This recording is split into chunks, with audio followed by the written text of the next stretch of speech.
trying to figure out how Afro get in front of my motherfucking race. I ain't never been to Africa. I never been to Africa. Afro or Africa. Never been there. Furthermore, I will direct the Department of Justice to pursue federal civil rights cases against schools that continue to engage in racial discrimination and schools that persist in explicit, unlawful discrimination under the guise of equity. The seized funds will then be used as restitution for victims of these illegal and unjust policies. I'll say this, in 1955, J. Edgar Hoover said the biggest threat to America was what? It's Negro unity. It's Black unity. Is the Black Messiah. That's when we seen organizations like the Black Panther being birthed. That's when we seen Martin Luther King at his height. That's when we seen Malcolm X. That's when we seen Black unity. And they did everything they could to destroy our unity. They did COINTELPRO, where they destroyed our Black leaders. They went in and they killed leaders like Fred Hampton for no reason.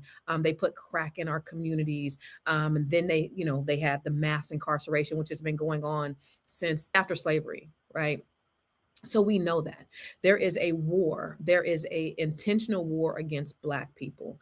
Donald Trump's election, his landslide, if it was actually really real, is indicative of what they think and how they want to move the America back to where it was at the height of this, where they were destroying Black people.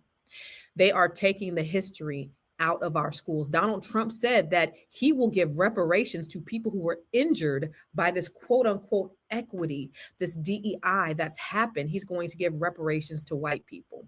So they're taking away everything that we've been able to build over the last several years. But that was all, I think it was all fake anyway. So what we've been comfortable with is we've been comfortable with this idea of equity and equality that they have said that we've had, but it's all been, it hasn't been real.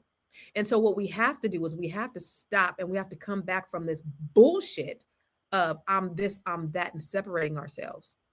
Just like Dr. Alicia said, that's Eurocentric thinking. That rugged individualistic thinking that we have taken on as Black people. We are not that way. That's not in our heart. That's not in our spirit. We got to work together. The African proverb that says, if you want to go fast, go alone. But if you want to go far, go together. That's what we really have to do. And Dr. Lene said, she doesn't think that we're going to be able to do it. And I understand why she says that is because we can't even get on one accord about who we are because we don't even know. But I say, if you can do it in small groups, that's the solution. So the things that I'm doing with my people, I help Black women, right? Because there's an African proverb that says, when you help a woman, when you teach a woman, you teach an individual. When you teach a man, you teach an individual. But when you teach a woman, you teach a nation. So I have something where I'm helping Black women, where I'm helping us to build wealth, right? So we have a community of Black women who are just pouring into each other, who are doing it. And then Boyce and I, we have the B1 Real Estate Mastery Training where I'm teaching Black people, men and women, how to become investors. But we're doing that collectively. I'm teaching them how to practice collective economics and buy real estate together as a community. And then I have the Grow Your Money Club, which is for everybody, where I'm teaching people how to build their businesses succinctly through different phases of that developmental process. So even if you can't reach everybody, even if we can't get on one accord as an entire people, what you can do as you and then affect your family, because I have conversations with my children about money. And then what you do with this small group of people that you're related to, maybe your extended family, and then your community, it can work wonders. We can move mountains. We can make magic happen if we start with us. So we got to get that, what we ain't going to do, out of our heads. And we have to be the ones who do it. And when we do it, that's when we can effectuate change. Because all this other bullshit is coming to attack us. And just like that Forbes article said that in 2053, our net worth is going to be a zero if we don't change things, if we don't get on one accord, if we don't grab a hold of right now. And I think now is the best time because now that little parachute that we had has been taken away from us.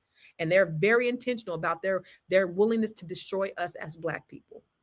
So if we don't get on one accord right now, we will be destroyed. So y'all can keep in the comments arguing about I'm Black and I ain't this and you ain't that and you light skin and you dark skin and you from Africa and I'm from India and all that other bullshit that white supremacy has ingrained in us. We got to get on one accord and we got to get this money and we got to build our community.